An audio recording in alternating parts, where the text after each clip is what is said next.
Hi guys, ഇന്ന് നമ്മൾ പറയാൻ പോകുന്നത് ആദ്യം ഒരു പാർട്ട് ചെയ്തിട്ടുള്ള എന്തിനു വേണ്ടിയാണ് ഫിലോസഫി എന്നുള്ള ഒരു കാര്യമാണ് ഇന്ന് പറയുന്നത്. പ്രത്യേകിച്ച് നമ്മുടെ കേരളം എന്ന ഈ ഒരു നാട്ടിൽ എന്തിനു വേണ്ടിയാണ് നമ്മൾ തത്വചിന്തയെ എന്തിനാണ് പഠിക്കുന്നത്? ഒരുപാട് ആളുകൾ ചോദിക്കുന്ന ഒരു ചോദ്യമാണ്, വളരെ ജെനുവിനായ സംശയമാണ്. ശാസ്ത്രീയമായി എല്ലാ കാര്യങ്ങളെയും അപഗ്രഥിക്കേണ്ട സമയത്ത് എന്തിനു വേണ്ടിയാണ് ഇത്തരത്തിലൊരു തത്വചിന്താപരമായ ഒരു സാധ്യതയെ അല്ലെങ്കിൽ തത്വചിന്തയെ നമ്മൾ എന്തിനാണ് പഠിക്കുന്നത്? തത്വചിന്ത എന്ന് പറഞ്ഞതിലപ്പുറം ഒരു ദർശനങ്ങളെ എന്തിനു വേണ്ടിയാണ് നമ്മൾ പഠിക്കുന്നത് എന്നുള്ളൊരു ചോദ്യം ഒരുപാട് ആളുകൾ ചോദിക്കുന്നുണ്ട്. നമ്മൾ ആദ്യം ഒരു പാർട്ട് ചെയ്തതാണ്. പക്ഷേ കുറച്ചുകൂടെ വ്യക്തമായി ഈ കാലഘട്ടത്തിൽ നമ്മൾ എന്തിനു വേണ്ടി പഠിക്കണം, എന്തിനു വേണ്ടിയാണ്, എന്തുകൊണ്ടാണ് ഫിലോസഫി വളരെയധികം റെലവൻ്റ് ആവുന്നത് എന്നുള്ളതാണ് നമ്മൾ ഇതിൽ പറയാൻ പോകുന്നത്. കുറച്ച് വീഡിയോ നീളുണ്ടാവും. ചെറിയൊരു ചായയൊക്കെ ആയിട്ട് വരിക, ഒരു കട്ടനൊക്കെ ആയി വന്ന് കുടിച്ചിട്ട് നമുക്ക് നല്ല തുടങ്ങാം. ആദ്യം തന്നെ നമുക്ക് ചെറിയൊരു ഉദാഹരണത്തിൽ നിന്ന് തുടങ്ങാം. അതായത് നമ്മൾ ഇപ്പോൾ ഒരു പുസ്തകം, ഒരു സാധാ ഒരു പുസ്തകം എടുക്കാമെന്ന് വിചാരിക്കാം. ഈ പുസ്തകം എന്ന് പറയുന്നത് ഇതിന് രണ്ട് തരത്തിലുള്ള സ്വഭാവങ്ങളുണ്ട്. ഒന്നാമത്തേത് ഇതിനെ അളക്കാൻ പറ്റുന്നത്, അളക്കാൻ പറ്റാത്തത് എന്നിങ്ങനെ നമ്മളിങ്ങനെ വളരെ ചെറുതായിട്ട് നമ്മൾ ഇതിനെ ഡിവൈഡ് ചെയ്യാം. അളക്കാൻ പറ്റുന്നത് എന്ന് പറയുന്നത് പുസ്തകത്തിൻ്റെ നീളം, വീതി, അതിൻ്റെ പ്രിൻറ്റിങ്, ഇതുപോലെയുള്ള കാര്യങ്ങളെല്ലാം നമുക്ക് മെഷർ ചെയ്യാൻ പറ്റുന്നതാണ്. എത്ര പേജുകളുണ്ട്, എത്ര വരികളുണ്ട്, അതിൽ ഓരോ വാക്കുകൾ പോലും നമുക്ക് മെഷർ ചെയ്യാൻ പറ്റുന്നതാണ്. പക്ഷേ ഇതേ പ്രിൻ്റ്, അതായത് ഈ പുസ്തകം പ്രിൻ്റ് ചെയ്ത അതേ പ്രിൻറ്റിങ് ഹൗസിൽ വെച്ചിട്ട് പുറത്തിറക്കിയ പുസ്തകം, മറ്റൊരു പുസ്തകം ഉണ്ട് എന്ന് വിചാരിക്കാം. അതിനും കൃത്യമായ അളവുകളുണ്ട്, വെയിറ്റ്, ഹൈറ്റ് എല്ലാം നമുക്ക് കൃത്യമായി നമുക്ക് എണ്ണാനും പറ്റും, എണ്ണി തിട്ടപ്പെടുത്താൻ പറ്റുമെന്ന് വിചാരിക്കാം. പക്ഷേ ആ ഒരു പുസ്തകം എന്ന് പറയുന്നത് ഏതെങ്കിലും ഒരു മതഗ്രന്ഥമോ ഏതെങ്കിലും ഒരു ദേശത്തിൻ്റെയോ ഐഡിയോളജിയുടെയോ ഒരു ഗ്രന്ഥമാണെങ്കിലോ, അല്ലെങ്കിൽ ഇതേ പുസ്തകം തന്നെ എനിക്ക് ഏറ്റവും പ്രിയപ്പെട്ട ആരെങ്കിലും സമ്മാനിച്ചതോ അല്ലെങ്കിൽ മരിക്കുന്ന സമയത്ത് എനിക്ക് തന്നതോ ഒക്കെ ആണെങ്കിലോ, അങ്ങനെയുള്ള ഒരു പുസ്തകമാണെന്നുണ്ടെങ്കിൽ ആ പുസ്തകങ്ങളെ അപകീർത്തിപ്പെടുത്താനോ അല്ലെങ്കിൽ അതിനോട് ബഹുമാനമില്ലാതെ, ആദരവില്ലാതെ അതിനോട് സമീപിക്കാനോ നമ്മൾ അനുവദിക്കില്ല. അതായത് വളരെ സിമ്പിളായിട്ട് പറയുകയാണെങ്കിൽ നമ്മൾ മതത്തിൻ്റെ ചിഹ്നങ്ങൾ കാണാം, മതത്തിൻ്റെ ഗ്രന്ഥങ്ങൾ കാണാം, ബൈബിള്, ഖുറാൻ, തോറ, ഗീത, രാമായണം പോലെയുള്ള ഒരുപാട് മഹത്വവൽക്കരിക്കപ്പെട്ട പുസ്തകങ്ങളുണ്ട്, സ്ഥലങ്ങളുണ്ട്. നമ്മൾ ഈ ഒരു ടോട്ടമിസം എന്നൊക്കെ പറയുന്ന കൺസെപ്റ്റ് നമ്മൾ നോക്കിയാൽ മനസ്സിലാവും. ഈ ഒരു പ്രത്യേക സ്ഥലങ്ങളെ വളരെ മഹത്വമുള്ളതായി നമ്മൾ മനുഷ്യന്മാർ കണക്കാക്കുന്നു. ആ സ്ഥലം എന്ന് പറയുന്നത് മറ്റ് സ്ഥലങ്ങളിൽ നിന്നും ഒരിക്കലും വ്യത്യസ്തമാകുന്നില്ല. ഈ പുസ്തകങ്ങൾ എന്ന് പറയുന്നത് അതേ പ്രിൻറ്റിങ് ഹൗസിൽ നിന്ന് എടുക്കുന്നതാണ്, അതേ അളവിലുള്ളതാണ്, അതേ നീളത്തിലുള്ളതാണ്, ഒരു വ്യത്യാസവും അതിനില്ല. പക്ഷേ ഇത്തരത്തിലുള്ള ഏതെങ്കിലും ഒരു മഹത്വവൽക്കരിക്കപ്പെട്ട സ്ഥലങ്ങളോ ആശയങ്ങളോ, ബിംബം എന്ന് പറയുന്നത് അവലംബിക്കാൻ പറ്റുന്നത് എന്നുള്ള അർത്ഥത്തിലാണ് നമ്മൾ ഈ ബിംബത്തിനെ പറ്റി പറയുന്നത്. സവിശേഷാൽക്കരിക്കപ്പെട്ട ഒന്നിനെയാണ് നമ്മൾ ബിംബം എന്ന് പറയുന്നത്. സവിശേഷമാക്കപ്പെട്ട എന്തിനെയാണെങ്കിലും, അത് സ്ഥലമാവാം, ഫോട്ടോ ആകാം, ചില ചിത്രങ്ങളോടൊക്കെ നമുക്ക് വല്ലാത്തൊരു സ്നേഹം ഉണ്ടാവും. ഒരേ പുസ്തകത്തിന് ഇത്തരത്തിൽ രണ്ട് വശങ്ങളുണ്ട്. ഒന്ന് കൃത്യമായി നമുക്ക് എണ്ണിത്തിട്ടപ്പെടുത്താൻ കഴിയും, മറ്റൊന്ന് എണ്ണിത്തിട്ടപ്പെടുത്താൻ പറ്റാത്ത ഒരു ഭാഗം. എണ്ണിത്തിട്ടപ്പെടുത്താൻ പറ്റാത്ത ഒരു ഭാഗത്തിലാണ് നമ്മൾ ഇന്ന് സംസാരിക്കുന്നത്. അതായത് ശാസ്ത്രമുള്ള സമയത്ത് എന്തിനു നമ്മൾ ഫിലോസഫിയെ പഠിക്കണം? ശാസ്ത്രവും ഫിലോസഫിയും രണ്ടും ഒരുമിച്ച് പോകാത്ത ഒന്നാണ്. ഇതാണ് നമ്മുടെ ഒരു പ്രശ്നത്തിൻ്റെ കാതലെന്ന് പറയുന്നത്. അപ്പോൾ നമ്മളിപ്പോൾ പറഞ്ഞു, റിലീജിയസ് സിംബലിനെ കുറിച്ചിട്ട് പറഞ്ഞു. ഈ ഒരു സിംബലുകൾ അല്ലെങ്കിൽ നമ്മൾ കൊടുക്കുന്ന, മനുഷ്യൻ കൽപ്പിച്ചു കൊടുക്കുന്ന ഈ ഒരു പ്രത്യേകത അല്ലെങ്കിൽ ഒരു സവിശേഷത എന്ന് പറയുന്നത് മനുഷ്യൻ്റെ മൂല്യവുമായി ബന്ധപ്പെട്ടതാണ്. അതായത് ചില ആളുകൾക്ക് കുടുംബത്തിനോട് വല്ലാത്തൊരു ആഭിമുഖ്യം ഉണ്ടാകും. കുടുംബത്തിൽ ആരെങ്കിലും എന്തെങ്കിലും പറയുകയാണെന്നുണ്ടെങ്കിൽ ദേഷ്യം വരും. അതായത് മനുഷ്യൻ അങ്ങനെയാണ്. മനുഷ്യൻ എന്ന് പറയുന്നത് കൂട്ടുകുടുംബമായി ജീവിക്കുന്ന, സാമൂഹികമായി ജീവിക്കുന്ന, പ്രത്യേകമായ എൻ്റേത് എന്ന ചിന്തയുള്ള ഒരു വർഗമാണ്, ഒരു ജീവി വർഗമാണ് മനുഷ്യൻ എന്ന് പറയുന്നത്. നമ്മൾ പറഞ്ഞു വന്നത് ഈ ഒരു വാല്യൂ സിസ്റ്റം എങ്ങനെയാണ് ഉണ്ടാകുന്നത്, എങ്ങനെയാണ് ഒരേ പ്രിൻ്റ് ഹൗസിൽ നിന്നും ഒരേ പബ്ലിക്കേഷൻസിൽ നിന്നും പുറത്തിറങ്ങിയ രണ്ട് പുസ്തകങ്ങൾക്ക് രണ്ട് മൂല്യങ്ങൾ ഉണ്ടാകുന്നത്. ഇവിടെയാണ് നമ്മുടെ ഒരു ചർച്ച എന്ന് പറയുന്നത്. ഇതിനെ വിശദീകരിക്കാൻ നമുക്ക് മറ്റൊരു തലത്തിലേക്ക് പോകാം. അതായത് എന്താണ് അനുഭവം? എക്സ്പീരിയൻസ് എന്നാൽ എന്താ? എല്ലാ ജീവികൾക്കും അനുഭവങ്ങളുണ്ട്, എക്സ്പീരിയൻസ് ഉണ്ട് എന്ന് പറഞ്ഞാൽ അതൊരു പ്രശ്നമാവും. എന്നാൽ ഞാൻ അനുഭവിക്കുന്നുണ്ട് എന്നുള്ള തിരിച്ചറിവ് അത് മനുഷ്യന് മാത്രമാണുള്ളത്. എന്താണ് അനുഭവം എന്ന് പറയുന്നത്? അതായത് നമ്മൾ പനി വന്ന് ഹോസ്പിറ്റലിലേക്ക് പോവുകയാണ്. ആ സമയത്ത് ഡോക്ടർ നോക്കുന്നത് നിങ്ങൾ തലേ ദിവസം എന്തുകൊണ്ടാണ് നിങ്ങൾക്ക് പനി വരാനുള്ള കാരണം, അല്ലെങ്കിൽ ഞാൻ ഇന്നലെ മഴ കൊണ്ടു, മഴ കൊള്ളരുതെന്ന് എൻ്റെ സുഹൃത്തുക്കളും അമ്മയൊക്കെ പറഞ്ഞിട്ടുണ്ടായിരുന്നു, പക്ഷെ ഞാൻ മഴ കൊണ്ടു, അതുകൊണ്ടാണ്. ഇതൊന്നും ഡോക്ടറെ സ്വാധീനിക്കുന്ന ഒരു കാര്യമേ അല്ല. നേരെ മറിച്ച് കൃത്യമായ മീറ്ററുകൾ വെച്ച് ടെമ്പറേച്ചർ അളക്കാൻ ഇന്ന് ശാസ്ത്രത്തിന് സാധിക്കും. അതായത് ഒരു മനുഷ്യൻ്റെ അനുഭവത്തിന് പ്രസക്തി ഇല്ലാതെയാകുമ്പോഴാണ് ശാസ്ത്രത്തിന് കൂടുതൽ മുന്നോട്ട് നീങ്ങാൻ സാധിക്കുന്നത്. വളരെ ചുരുക്കി പറയുകയാണെങ്കിൽ, നമ്മൾ ഹോസ്പിറ്റലിലേക്ക് പോകുന്ന സമയത്ത് നമ്മളൊരു മനുഷ്യനായി അല്ലെങ്കിൽ ഒരു അനുഭവമുള്ളൊരു വ്യക്തിയായിട്ടല്ല പോകുന്നത്. നേരെ മറിച്ച് ഒരു വസ്തുവായിട്ടാണ് നമ്മളാണ് പോകുന്നതെങ്കിലും മനുഷ്യനല്ലാത്ത മറ്റൊരു വസ്തുവാണ് അല്ലെങ്കിൽ മറ്റൊരു ജീവിയാണ് പോകുന്നത് എന്നുണ്ടെങ്കിലും കൃത്യമായി അതിൻ്റെ ഉള്ളിലെ മെക്കാനിസം പഠിച്ചതിന് ശേഷം അതിന് വേണ്ട സൊല്യൂഷൻസ് കൊടുക്കുക എന്നുള്ളതാണ് ഡോക്ടർ ചെയ്യുന്നത്, അല്ലെങ്കിൽ ശാസ്ത്രം ചെയ്യുന്നത് അതാണ്. നേരെ മറിച്ച് നമുക്ക് സൈക്കോളജിക്കൽ ഡിസോർഡറിലേക്ക് വരാം. Psychiatric disorders. ഇന്ന് ഏറ്റവും കൂടുതൽ ആൾക്കാർ അവെയറാണ് സൈക്കാട്രിക് ഡിസോർഡേഴ്സിനെ കുറിച്ച്. സൈക്കാട്രിക് ഡിസോർഡർ ഇന്ന് വരെ ഒരു മനഃശാസ്ത്രത്തിനും കണ്ടുപിടിക്കാൻ പറ്റാത്ത, കൃത്യമായി ഒരു രോഗത്തിനും കൃത്യമായ രോഗലക്ഷണങ്ങൾ കണ്ടുപിടിക്കാൻ പറ്റാത്ത ഒന്നാണ് മനഃശാസ്ത്ര പ്രശ്നങ്ങൾ എന്ന് പറയുന്നത്, അല്ലെങ്കിൽ മാനസികപരമായ പ്രശ്നങ്ങളോ അല്ലെങ്കിൽ വ്യതിയാനങ്ങളോ എന്നൊക്കെ പറയുന്നത് ഇന്നേ വരെ കൃത്യമായി കണ്ടുപിടിക്കാൻ പറ്റാത്തൊരു സംഭവമാണ്. അതിൻ്റെ കാരണം മനുഷ്യൻ്റെ അനുഭവത്തിനെ അളന്ന് തിട്ടപ്പെടുത്താൻ പറ്റുന്ന ഒരു ഉപകരണവും ഇന്നേ വരെ ലോകത്ത് കണ്ടുപിടിച്ചിട്ടില്ല എന്നുള്ളതാണ്. അപ്പോൾ നമുക്ക് ചോദിക്കാൻ പറ്റും, എന്തിനു വേണ്ടിയാണ് മനുഷ്യൻ്റെ അനുഭവങ്ങളെ ഇത്രത്തോളം മഹത്വവൽക്കരിക്കേണ്ട കാര്യം എന്താണ്? മനുഷ്യനെ മനുഷ്യനാക്കുന്നത്, നമ്മെ മൂല്യമുള്ള ഒരാളാക്കി മാറ്റുന്നത്, അല്ലെങ്കിൽ ഒരു ജനാധിപത്യത്തിനെ എടുത്തു നോക്കുന്ന സമയത്ത് അവിടെ ഓരോ വ്യക്തിയും അനുഭവമുള്ളവരാകുമ്പോൾ മാത്രമാണ് അത് ഒരു നല്ല രാജ്യമാകുന്നത്. ഇന്ത്യ എടുത്തു നോക്കുന്ന സമയത്ത് ദളിതരും ദരിദ്രരും കർഷകരുമായ ആളുകൾ, ആദിവാസികളെ പോലെയുള്ള ആളുകൾ, അവരുടെ അനുഭവങ്ങൾക്ക് വിലയില്ലാതെ വരുമ്പോഴാണ് അരാജകത്വവും വിലയില്ലാതെ വരുമ്പോഴാണ്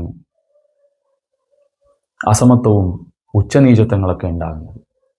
ഒരു സമൂഹത്തിൻ്റെ അനുഭവത്തെ പാടെ തിരസ്കരിക്കുമ്പോഴാണ് സമൂഹത്തിൽ അനീതി ഉണ്ടാകുന്നത്. ഈ അനീതിയെ ചോദ്യം ചെയ്യുക എന്ന് പറയുന്നത് ഈ അനുഭവത്തിന് മനസ്സിലാക്കലാണ്.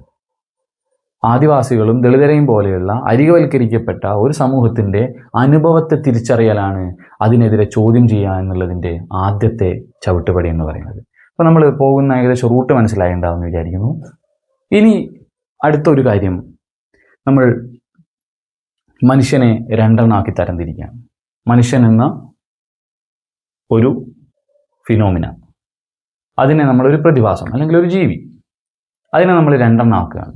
ഒന്ന് അനുഭവം, രണ്ട് വസ്തു. ഒന്ന് വസ്തു, രണ്ട് അനുഭവം. വസ്തു എന്ന് പറയുന്നത് നമ്മൾ നേരത്തെ പറഞ്ഞതുപോലെ നമ്മുടെ ബോഡിയിൽ ഉണ്ടാകുന്ന പ്രശ്നങ്ങളെയൊക്കെ മാറ്റുന്ന, അല്ലെങ്കിൽ അവിടെ മനുഷ്യനാണെങ്കിലും അല്ലെങ്കിലും ഒക്കെ നടക്കാൻ സാധ്യതയുള്ള, നടത്താവുന്ന ചില കാര്യങ്ങളാണ് നമ്മൾ വസ്തു എന്ന് പറയുന്നത്. അതൊരു മനുഷ്യൻ്റെ ഒരു സവിശേഷതയാണ്. മനുഷ്യൻ വസ്തുവും കൂടെയാണ്. നമ്മൾ ഏതെങ്കിലും ഒരു മാർക്കറ്റിൽ പോകുന്ന സമയത്ത് നമ്മൾ അവർക്കൊരു മെറ്റീരിയലാണ്, അല്ലെങ്കിൽ നമ്മൾ അവർക്കൊരു വസ്തുവാണ്. നമ്മുടെ കയ്യിലുള്ള പണത്തിൻ്റെ മേലാണ്, അല്ലെങ്കിൽ നമ്മളിൽ നിന്നും എങ്ങനെ പ്രോഫിറ്റ് ഉണ്ടാക്കാം എന്നുള്ളതാണ് ഈ ഒരു മാർക്കറ്റ് സ്ട്രാറ്റജി എന്ന് പറയുന്നത്. അത് തെറ്റാണോ ശരിയാണോ എന്നുള്ളതല്ല, അതാണ് ഇതിൻ്റെ ഒരു സ്ട്രാറ്റജി എന്ന് പറയുന്നത്. നമ്മളവിടെ ഒരു വസ്തു മാത്രമാണ്. നേരെ മറിച്ച് ചില സന്ദർഭങ്ങളിൽ നമ്മൾ അനുഭവം കൂടെ കൂടിയതാണ്. നമ്മൾ ഈ പറയുന്ന സംസ്കാരവും മൂല്യവും എല്ലാം വരുന്ന സമയത്ത് നമ്മൾ അനുഭവം കൂടെ കൂടിയതാണ്. നമ്മൾ വെറും ഒരു വസ്തു മാത്രമല്ല. മനുഷ്യൻ്റെ ഒബ്ജക്റ്റീവായ അല്ലെങ്കിൽ ഒബ്ജക്റ്റുമായി ബന്ധപ്പെട്ട, വസ്തുവുമായി ബന്ധപ്പെട്ട മനുഷ്യനുള്ള പ്രത്യേകതയിൽ ഒന്നാണ് മനുഷ്യനൊരു വസ്തുവാണ് എന്നുള്ളത്. അല്ലെങ്കിൽ മനുഷ്യനെ നമുക്ക് ഒരു ഒബ്ജക്റ്റിനെ, എല്ലാ കല്ല്, മുള്ള്, മറ്റുള്ള മൃഗങ്ങളെയൊക്കെ പോലെ ഉള്ള ചില പ്രത്യേകതകൾ മനുഷ്യനുമുണ്ട്. ആ പ്രത്യേകതകളെ അളന്നു തിട്ടപ്പെടുത്താനും അതിനെ കൃത്യമായി വിശകലനം ചെയ്യാനും ശാസ്ത്രം വളരെ അത്യാവശ്യമാണ്. എന്നാൽ അതേ സമയത്തിൽ തന്നെ മറ്റൊരു ഭാഗത്ത് അനുഭവം എന്ന് പറയുന്ന കൃത്യമായ ഒരു വശം കൂടെയുണ്ട്. ഓരോ വ്യക്തിയുടെയും അനുഭവം വളരെ കൃത്യമായി ഓരോ മനുഷ്യനും മനസ്സിലാക്കേണ്ടതുണ്ട്. അപ്പോൾ മാത്രമാണ് അനുഭവം മനസ്സിലാക്കുമ്പോഴാണ് നമുക്ക് നമ്മുടെ വ്യക്തിത്വത്തിന് തിരിച്ചറിയാൻ പറ്റുന്നത്. ആദ്യത്തെ വീഡിയോയിൽ പറഞ്ഞതുപോലെ തന്നെ നമ്മുടെ സ്വന്തം ചിന്തയിലേക്കുള്ള, നമ്മുടെ സ്വന്തം ചിന്തകളാണ് നമ്മൾക്ക് അനുഭവങ്ങൾ സാധ്യമാക്കുന്നത്. അതുകൊണ്ടാണ് ചില ആളുകൾക്ക് കല്ലുകളെ കാണുമ്പോൾ പ്രത്യേക ഇഷ്ടമുണ്ടാവും, അല്ലെങ്കിൽ ആകാശം കാണുമ്പോൾ പ്രത്യേക ഒരു ഇഷ്ടമുണ്ടാവും. ചില ആളുകൾക്ക് ഉണ്ടാവില്ല. നമ്മുടെ ചിന്തകളാണ് നമ്മൾക്ക് അനുഭവങ്ങൾ സാധ്യമാക്കുന്നത്, വ്യത്യസ്തമായ അനുഭവങ്ങളെ സാധ്യമാക്കുന്നത്. അപ്പോൾ ഈ ചിന്തകൾ എന്ന് പറയുന്നത് എല്ലാ സമയവും ശരിയാവണമെന്നില്ല, എല്ലാ സമയവും തെറ്റാവണമെന്നുമില്ല. ഇതിനേക്കാൾ വലിയൊരു വെല്ലുവിളി എന്ന് പറയുന്നത് ഈ ചിന്തകളെല്ലാം നമ്മുടേതാകണമെന്നുമില്ല. അവിടെയാണ് ഫിലോസഫിയുടെ ഏറ്റവും വലിയ പ്രത്യേകത, അല്ലെങ്കിൽ ഏറ്റവും വലിയ ആവശ്യകത എന്ന് പറയുന്നത്. നമ്മൾ കൽപ്പിച്ചു പോരുന്ന മൂല്യങ്ങൾ, നമ്മൾ ഇതാണ് ശരി, ഇതാണ് തെറ്റ്, ഇതാണ് നല്ലത്, ഇതാണ് ചീത്ത എന്ന് പറയുന്ന സമയത്ത് നമ്മുടെ ഉള്ളിലുള്ള ഒരു കൂട്ടം ഐഡിയകളുണ്ട്, ഒരു മൂല്യങ്ങളുണ്ട്. ആ മൂല്യങ്ങളിൽ നിന്നാണ് നമ്മൾ സമൂഹത്തിനോട് ഇടപഴകുന്നത്. എന്നാൽ ഈ മൂല്യങ്ങൾ യഥാർത്ഥത്തിൽ നമ്മൾ കൊടുത്തതായിരിക്കില്ല. പാരമ്പര്യമായോ അല്ലാതെയോ നമ്മൾക്ക് കിട്ടിയതോ കൈമാറി പോകുന്നതോ ആവാം. ഈ അനുഭവങ്ങളെ, ഈ മൂല്യങ്ങളെ ചോദ്യം ചെയ്യാതിരിക്കാനാണ് തത്വചിന്തയെയും ദർശനങ്ങളെയും എല്ലാ കാലഘട്ടങ്ങളിലും ആ സമൂഹത്തിലെ പിന്തിരിപ്പൻ ആശയക്കാരും എന്നും ഭയപ്പെട്ടത്. നിരവധി തത്വചിന്തകന്മാരുടെ ചരിത്രം നമുക്കറിയാം.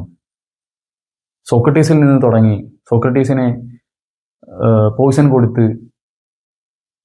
കൊന്നുകളയുകയാണ് ചെയ്തത്. എന്തുകൊണ്ടാണ് അങ്ങനെ ചെയ്യുന്നത്?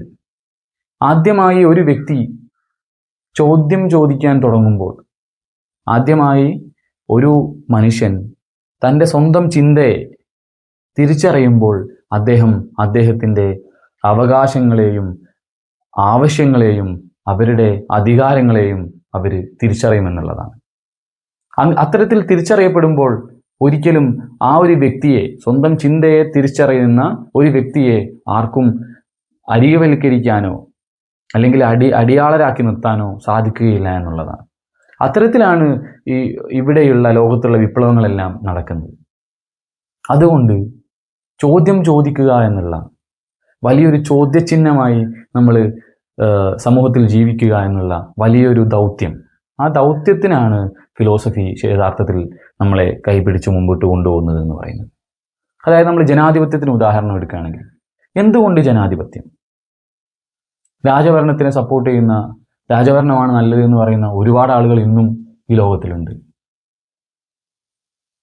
അവരിൽ നിന്നും എന്ത് മൂല്യവ്യത്യാസമാണ് ജനാധിപത്യത്തിനെ സപ്പോർട്ട് ചെയ്യുന്ന ആളുകൾക്കുള്ളത്? ഈ ജനാധിപത്യം എന്ന് പറയുന്നത് ഒരു പ്രതിഭാസമല്ല. MLA-മാരും MP-മാരും വികേന്ദ്രീകരണമായി ഭരിച്ച് സേവനങ്ങൾ കൊണ്ടുവരേണ്ട ഒന്നല്ല ജനാധിപത്യം എന്ന് പറയുന്നത്. നേരെ മറിച്ച് ആ രാജ്യത്തിലുള്ള ഓരോ വ്യക്തിയും ഹൃദിസ്ഥമാക്കേണ്ട മൂല്യങ്ങളാണ് ജനാധിപത്യം എന്ന് പറയുന്നത്. അപേക്ഷിക്കലല്ല, ഞങ്ങളുടെ അവകാശമാണെന്ന് പറയുന്നിടത്ത് നിന്നാണ് ജനാധിപത്യം യഥാർത്ഥത്തിൽ ഉണ്ടാകുന്നത്.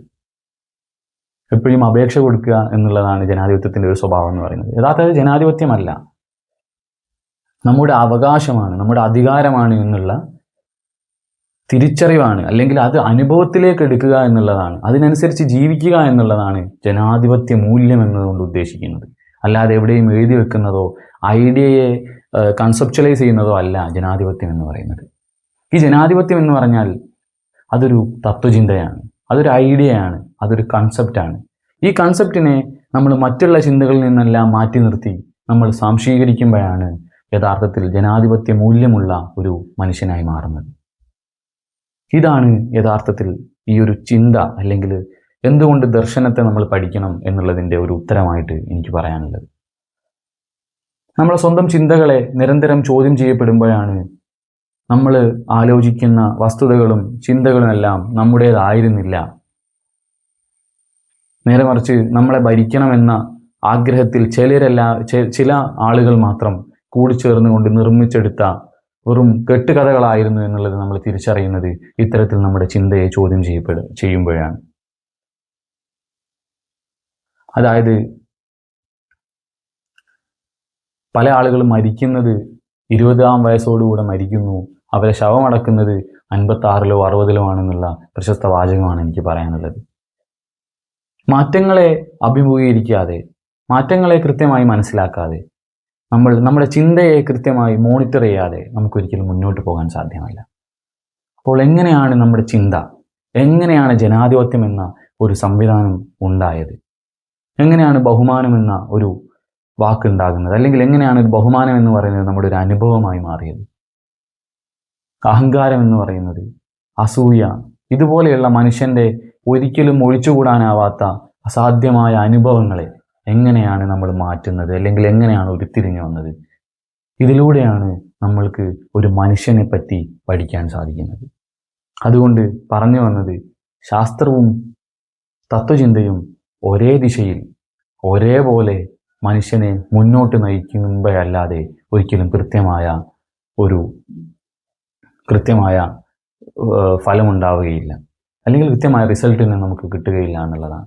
മനുഷ്യൻ മുന്നോട്ട് പോകുന്നത്, മനുഷ്യൻ്റെ ഒരു പരിണാമം എന്ന് പറയുന്നത് വസ്തു ലോകത്ത്, അതായത് നമ്മൾ പറയുന്ന ശാസ്ത്രീയമായ ലോകത്തും അതുപോലെ തന്നെ കൺസെപ്ച്വലായ മേഖലയിലും ഐഡിയയിലുള്ള മേഖലയിലും, രണ്ട് മേഖലയിലും മാറ്റങ്ങൾ വരുമ്പോഴാണ് മനുഷ്യൻ യഥാർത്ഥത്തിൽ മുന്നോട്ട് നീങ്ങുന്നത്. ഇനി നമുക്ക് എങ്ങനെയാണ് ഒരു മനുഷ്യൻ്റെ മനസ്സ് പ്രവർത്തിക്കുന്നത്, എങ്ങനെയാണ് എക്സ്പീരിയൻസ് ഉണ്ടാകുന്നത്, എങ്ങനെയാണ് ഈ എക്സ്പീരിയൻസിലേക്ക് ആളുകൾ ഐഡിയകളെ കുത്തിച്ചേർക്കുന്നത് എന്നുള്ള പല എപ്പിസോഡുകളായിട്ട് നമുക്ക് ചെയ്യാം. ഏതായാലും